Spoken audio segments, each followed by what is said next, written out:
A lot of crazy things going on this morning. A little bit of weather, so we're pulling all of our paint crews off the exterior jobs they've been working on and scrambling to get them into some of the interior jobs we have lined up. So just logistically dealing with that. Project manager and I were in at 7 this morning, kind of just dealing with that and making calls and seeing who we can. With the holiday weekend, we didn't really bother any customers, so just seeing who we could get in and get knocked out. Interior jobs, so they're heading down to McChesney Park. They're gonna knock out some baseboard trim, painting of a house, and the walls and the ceilings. So they're gonna do the base trim, and we're gonna try to work efficiently, right? We're gonna try to knock the job out in 2 days. Decent sized house. We're having two-man crews go down there. So the first day they're gonna work on base trim, knock out the base trim, paint the walls while the base trim's drying, right? So base trim is ceiling while the base trim dries. They don't want to do the walls, and then tomorrow we'll go back and knock out the walls and hopefully just have it be a 2-day project. And being that it's Chesney Park being 30 miles away, it's kind of the farthest that we'll go for a job right now.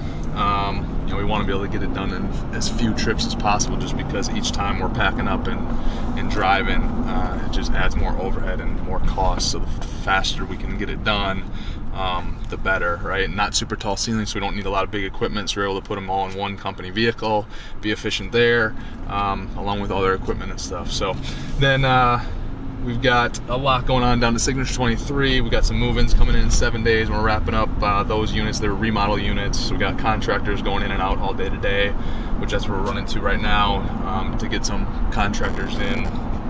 One of the contractors had a key, master key, and he's not here today, so I'm having to run down to let these guys in. So just again, the small things that people don't realize that you have to do and take care of sometimes as a business owner, and it's not always the things that you want to do. Going back to this theme that we had last week, not always the thing that you want to be doing, not always is what's the best use of your time when you're building a business, but sometimes you just need to be able to step in and roll with it. So that's what we're doing, Ryder. Had to get after Ryder a little bit this morning. I'm like, dude, let's go. Gave him a 2-second notice. He had to pack his stuff up and say, all right, I'm coming. So, right, Ryder? Yeah, I was busy. You were busy? You said you didn't have anything to work on yet. I was doing that homework. No, I'm just kidding. So yeah, that's what we're doing this morning. We're gonna show you a little bit more down here at Signature, and we'll go from there. Are you the guy that needs the key or no? Yep. Nope. And Dan. And Dan. Right back. So where's the other key that we gave you guys?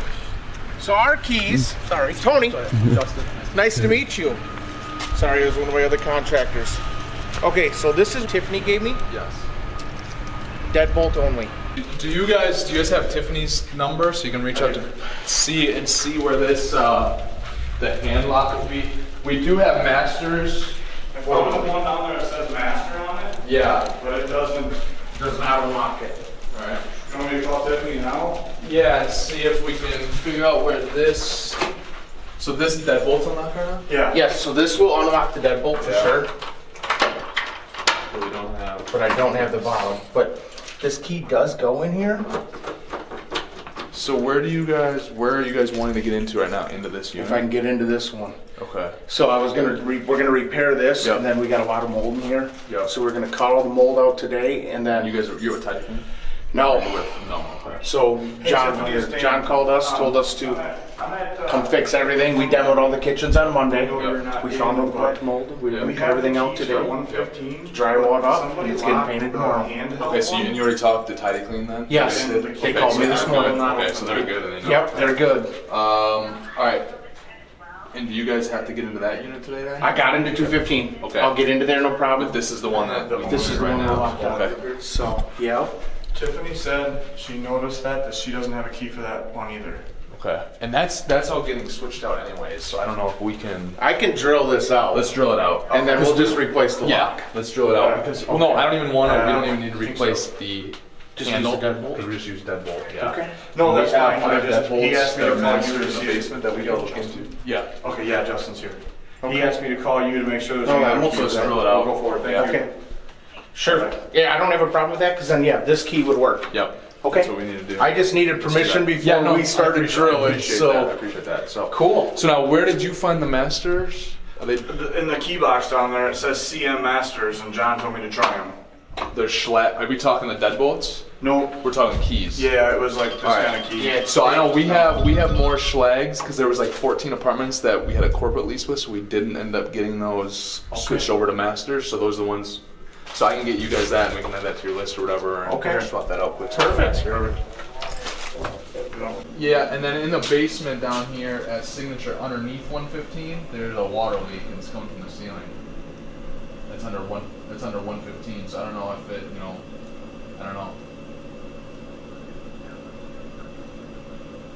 Okay, I'll keep.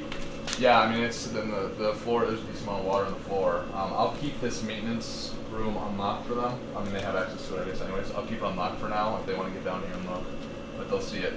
So. Oh, yep, you bet. No problem. Fine. A leak is better than no leak. A leak means we have real estate. I'm Dan, by the way. I'm Justin. Nice to meet you. I know John's been calling you because I think there's something leaking down into 115 as well from 115 in the basement. You want me to just walk Yeah, down you there? didn't even go over that, yeah. Yeah, I was just down there. 250. Ryder probably sees that leak, and you guys probably see that leak, and I go, oh my god, and I'm like, it doesn't even faze me anymore. I was telling Ryder. Yeah, I was like, how are you not freaking out? I was telling Ryder, like, the second day I bought a building one time, it's loud in there, so. Second day it poured, all the city streets across the whole city got like backed up, including like the area where we were. And we went to the basement, it was like a waterfall, like coming from the window wells in the basement. And so you just like, you come across this stuff and you're like, 8 years ago, that would have just stressed me out. But I'm like, oh, it's just part of it. Like I literally would rather have a leak than no leak. If you don't have any leak, you don't have any real estate. If you don't have any leaky toilets, flooding basements, if you don't have any, every now and then a fire, you don't have any real estate or enough real estate, so good problems. Ryder, I don't remember what was your question? Alright, so like, how do you go about like, if there's ever a problem, like always having someone to come fix that? Yep, so number one, that's why we want to buy in scale, right? We want to buy in scale so that we can, usually and theoretically have maintenance staff that's full-time, so they'll handle emergencies in the middle of the night. They're manning the emergency line after 5, during hours. If a tenant calls something in that needs to be fixed, our property manager will get that message and be able to assign it to our maintenance techs. And usually you'll have one maintenance tech on staff for every 100 units that you have, right? Well, if you only have 16 units, yeah, you better figure something out and have some good contractors and everything. Now that being said, that's theoretically, right? So right now we're going through a thing where it's just, in certain areas that we have properties, it's harder to find quality maintenance techs. So right now we're kind of under in the Janesville area of the number of maintenance techs that we need. We have a couple guys starting, I think, in a couple weeks. But because we have a project manager and he's got relationships, so we have relationships with a lot of contractors, which that's who they're going to fix the problems that we're having right now with these buildings. Yeah, it costs a little bit more, but they do really good work. They're pretty efficient. And once again, it's just getting a lot, like the first 2 years you own a property, there's a lot of hoops to jump through as far as like deferred, especially the stuff we're buying, like deferred maintenance. So that's why these floods and leaks and just stupid stuff that comes up of stupid stuff breaking, it just doesn't even really faze me anymore because I'm just so used to it and that's what we do.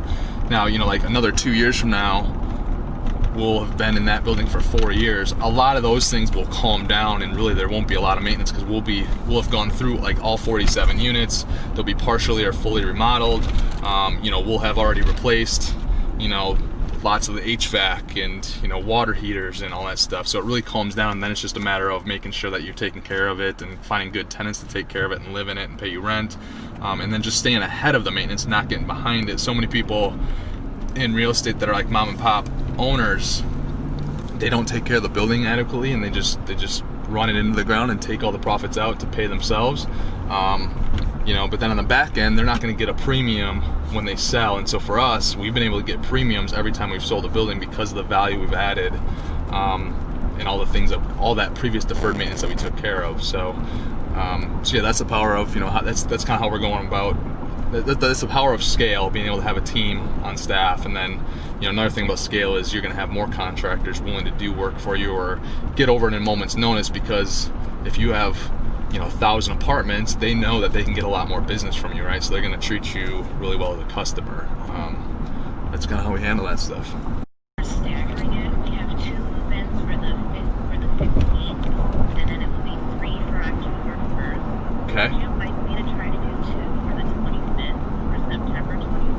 Yeah, I mean, as long as I'm good right now, just because of the vacancy there, I'm good with, check with CJ too, but I'm good with, doing it earlier as opposed to later.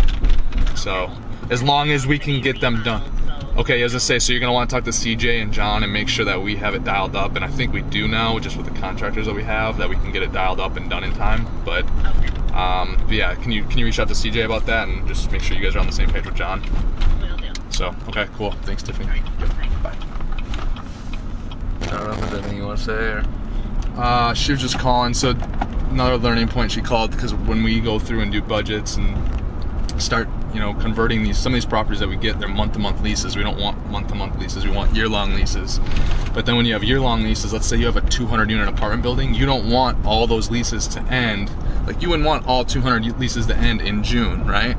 So we limit our exposure on a monthly basis, how many expire, but then also seasonally. So if there's 200 units, from March through like September, in those months, even though that's like half of a year, we'll actually try to have like 75 to 85, 90% of our leases expire in those months. But then obviously you have relatively close to the same amount expiring each month to limit your exposure of just your potential vacancy if everyone were to leave or whatever. And then in the winter, you don't want a lot of people just don't like to move in the winter and all that stuff. So you try to limit your exposure in those times as well. So Tiffany just called and she's like, hey, we're working on filling up one of the properties right now after doing remodels and fixing up the building.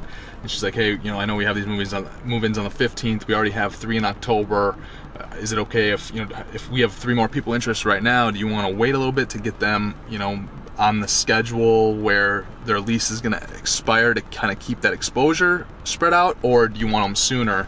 And in this scenario, I want it sooner, even if it gives us a little bit more exposure a year from now, just because of the vacancy level. But then I also just told her to, hey, check with, because I've kind of stepped out of that day-to-day thing. We have a chief operating officer, so I said, hey, check with CJ, who's our chief operating officer, to make sure that's part of her plan and what she wants to do. And then also check with John, our project manager, making sure that we can tee up these remodels, because they're remodel units that the people want. Make sure we can get these remodels done in 15 days or whatever. So that was that little quick conversation there. I mean, it's 9:02 right now. 9:02 a.m. Been in the office since 7. And Ryder, you've already heard how many fires we've put out and how many things we've handled. We've done more this week already to move everything forward than most people will do by the time, and it's the first day of the week, by the time they're done with the 3rd day of the week. I'm willing to bet.